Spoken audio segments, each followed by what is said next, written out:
Quando a gente conversa sobre operações de números, a gente está falando como a gente pode pegar um número, fazer alguma coisa com ele com relação a outro. Por exemplo, eu posso adicionar dois números como 1 mais 2 igual a 3. Posso multiplicar como 5 vezes 2 igual a 10. Eu posso ainda dividir como 36 dividido por 4 é igual a 9. E eu vou ter operações de certa forma semelhantes quando eu estou lidando com conjuntos. A primeira operação que a gente vai falar é a operação de união. Então, vamos supor que eu tenho um conjunto A, e esse conjunto A tem os elementos 1, 2 e 3. E eu também tenho o conjunto B, que tem os elementos... eu tenho os elementos 3, 4 e 5. Eu posso pensar numa espécie de adição de conjuntos, que faria o seguinte: eu juntaria os elementos dos dois conjuntos. Então, eu faria um conjunto C, que seria 1, 2, 3, 4, 5. Então, eu tenho todos os elementos de ambos os conjuntos. E isso se chama a união de conjuntos. Então, a união B. Esse é o símbolo de união. Ele parece um U, mas ele não é realmente um U. Tu pode pensar nele ao ler como um U e ler a união B.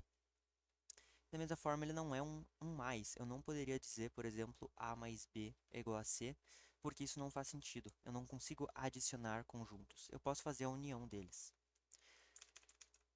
E eu posso fazer essa representação dessa união com diagramas de Venn. Eu vou fazer aqui em cima. Vamos supor que eu tenho um conjunto A e um conjunto B. Então, A e B. Deixa eu fazer em outra cor o conjunto B, só para exemplificar. Conjunto B. Então, esse conjunto A, os elementos dele são esses. Esse conjunto B tem esses elementos aqui. A união deles teria os elementos de ambos os conjuntos. Então, seria isso aqui. Isso aqui seria a união de A com B. Eu vou pegar todos os elementos de A, todos os elementos de B e botar em um único conjunto. E nessa união de elementos, eu vou ter algumas propriedades interessantes. Vamos supor que eu vou fazer nessa cor, eu tenho um conjunto M, eu tenho um conjunto M e eu vou unir ele a um conjunto N. Isso aqui vai ser a mesma coisa que a união de N com M. Isso faz o total sentido, porque pensa que eu tenho o conjunto M e o conjunto N. Opa, meio que esse círculo ficou bem triste. Se eu faço a união deles, vai ser simplesmente isso aqui. Eu começo com M e continuo com N. E se eu faço N união M, não vai mudar nada. Eu ainda vou ter o mesmo conjunto, a mesma união. Então, eu tenho essa propriedade aqui, que eu posso só mudar a ordem dos elementos e não vai mudar nada. Eu também tenho outra propriedade, que é a propriedade associativa. Que quer dizer o quê? Vamos supor que eu tenho aqui um conjunto C, D e E. Eu vou fazer a união de C com D e unir essa união com E. Isso aqui vai ser a mesma coisa que a união de C com a união de D com E. Então, eu tenho essa propriedade. O que isso quer dizer, basicamente, é que eu posso fazer a união desses conjuntos na ordem que eu quiser. E não vai mudar nada. Inclusive, eu posso até fazer C união E e depois união D. E não vai mudar absolutamente nada. Então, essa é a propriedade associativa. Isso também faz total sentido se você for pensar em um diagrama de Venn. Vamos supor que aqui é C, D e E. Se eu faço a união de C com D e depois uno isso a E, eu vou ter esse conjunto. E se eu faço a união de D com E e depois faço a união com C, vou ter o mesmo conjunto. Então, eu posso fazer na ordem que eu quiser. Então, essa é a união. Eu também vou ter a propriedade, quer dizer, a operação de interseção. Então, interseção ou intersecção. os dois são certos. Você pode ver escrito intersecção ou interseção, mas os dois estão corretos. A intersecção, eu vou mostrar ela com um gráfico antes, porque é um pouquinho mais fácil de entender, talvez. Vamos supor que aqui eu tenho um conjunto A e um conjunto B. Então, A e B. A interseção deles vai ser a parte na qual eles se intersectam, tá certo? Então, seria essa parte aqui. Então, basicamente, se eu tenho A interseção B, isso aqui vai ser o quê? Vai ser todos os números, todos os elementos x, tal que x está em A e x está em B. Essa seria a definição ou a representação por propriedade, né? Inclusive, eu posso fazer uma representação... Opa, eu fiz errado aqui, não é união, é interseção. E a interseção ela vai ser representada por esse U de ponta cabeça. A forma que eu penso é que eu consigo botar um pontinho aqui em cima e eu vou ter um I. Então, é a interseção. Mas você pode pensar da forma que você quiser. Novamente, não é exatamente um U de ponta cabeça, mas é bem parecido. Inclusive, só por diversão, eu posso fazer a representação por propriedade de A união B como x tal que x está em A ou x está em B. A única diferença entre esses dois é o e ou o, né? Então, vamos fazer aqui um exemplo prático. Vamos supor que eu tenho... Eu vou usar os mesmos conjuntos que eu usei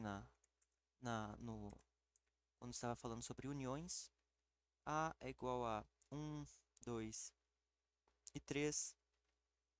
E B é igual a 3, 4 e 5. Bem, qual que será a interseção deles? Eu posso pensar que a interseção é o que tem... Quais elementos estão em ambos os conjuntos, né? Ou então eu posso fazer um diagrama de Venn. Aqui no A eu vou ter 1 e 2 e 3. E no B eu vou ter 3, 4 e 5. A interseção vai ser apenas o número 3, porque é o único elemento que está em ambos os conjuntos. Então, a interseção B é igual ao conjunto 3.